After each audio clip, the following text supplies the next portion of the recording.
প্রশ্ন হলো 64, 48 এবং ওয়াই এর গসাগু হচ্ছে 8। নিচের কোন বিকল্পটি ওয়াই এর সম্ভাব্য মান হতে পারে না? দেখো ওয়াই এর মান সম্ভাব্য হতে পারে না। এখানে গসাগু 8 মানে সবার মধ্যে 8 আছে। এই 64 মানে কি 8 8 64, তো ভাগ করলে আমরা 8 পাই। আর 48কে যদি 8 দিয়ে ভাগ করি আমরা 6 পাই। ঠিক আছে, এটা রেখে দাও। এবার অপশনগুলোকে 8 দিয়ে ভাগ করো। যদি অপশন এ 8 দিয়ে ভাগ করো 96কে, তাহলে আমরা 12 পাবো। এটাকে যদি ভাগ করো আমরা 13 পাবো। 88কে ভাগ করলে 11 পাবো। আর 72কে ভাগ করলে আমরা 8 9 72, সরি 8 7, সরি 8, হ্যাঁ 8 9 72। এবার খেয়াল করো এই দুটির সঙ্গে যদি আমি এইটা নিই, মানে প্রথম অপশনটাকে নিই, তাহলে কিন্তু আবার ভাগ করা যাচ্ছে। মানে 8 6 এবং 12 একে আবার ভাগ করা যায়, তার মানে এর গসাগু 8 9। তাই আমাদের অ্যান্সার হয়ে যাবে অপশন এ, 96 ওয়াই এর মান হতে পারে না।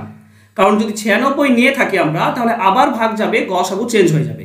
কিন্তু এর সঙ্গে 13 দেখো আর ভাগ যায় না, বা এর সঙ্গে 11 আর ভাগ যায় না, বা এটার সঙ্গে 9 আর ভাগ যায় না। তার মানে এগুলোর গসাগু 8 থেকে যাবে। তো 12 অর্থাৎ 12 8 96, এই সংখ্যাটি ওয়াই এর মান হবে না, কারণ ওয়াই 96 হলে গসাগু 8 থাকবে না। আশা করছি ব্যাপারটা বুঝতে পেরেছো। যদি ভালো লাগে তো অবশ্যই লাইক করে দাও। ধন্যবাদ।